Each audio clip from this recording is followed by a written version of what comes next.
প্রায় ১০০ কিলোমিটার পথ পাড়ি দেওয়া শুধুমাত্র সন্তান সম্ভবা স্ত্রীর জন্য ভালো উন্নত মানের চিকিৎসা পেতে নদিয়ার প্রত্যন্ত গ্রাম থেকে মুর্শিদাবাদ মেডিকেলে মাতৃমা বিভাগ অনেক আশা নিয়ে আসেন রাকেশ দত্ত, কিন্তু পেলেন কি যা চেয়েছিলেন?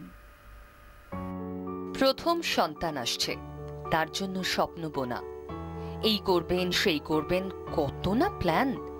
স্ত্রীর স্বাস্থ্য নিয়েও চিন্তা, সে ভাবনা আবার তাকে বুঝতে না দিয়েই আশা উদ্বেগের দোলাচলে এও এক অদ্ভুত সময় কাটিয়েছেন নদিয়ার হোগলবেড়িয়ার রাকেশ দত্ত। কিন্তু কিছুদিন ধরে স্ত্রীর স্বাস্থ্য খারাপ হতে থাকে। নদিয়ার করিমপুর প্রাথমিক স্বাস্থ্যকেন্দ্র থেকে প্রথমে বহরমপুর মাতৃসদনে স্থানান্তরিত করা হয় রোগীকে। ২৮শে মার্চ ফের তাকে স্থানান্তর করা হয় মুর্শিদাবাদ মেডিকেলের মাতৃমা বিভাগে। দুর্ভোগের শুরু এরপর থেকেই। অভিযোগ, যার জেরে শেষ পর্যন্ত স্ত্রীকে হাসপাতাল থেকেই ছাড়িয়ে নিতে বাধ্য হন এই যুবক।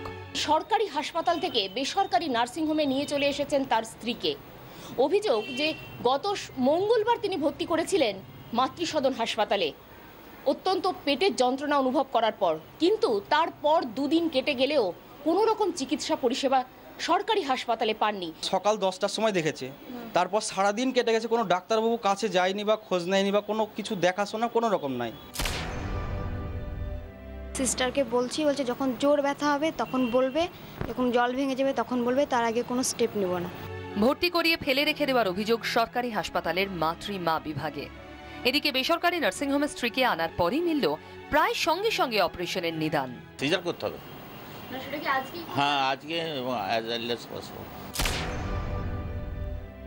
আমাদের প্রায় ১০০ কিলোমিটার দূর থেকে যেটা আশা করে এসেছিলাম সেইটা কিন্তু আমরা পেলাম না। ঠিক আছে, খুব আশা নিয়ে এসেছিলাম এখানে, সেটা আমরা সেই পরিষেবাটা পেলাম না। রোগীদের জন্য হাসপাতাল, সেবার জন্য, যত্নের জন্য, এই মন্ত্র ভুলে যাওয়াই কি কাল হচ্ছে হাসপাতালগুলোর জন্য? ক্যামেরায় রানা ইসলামের সঙ্গে সোমা মাইতির রিপোর্ট, ২৪ ঘন্টা।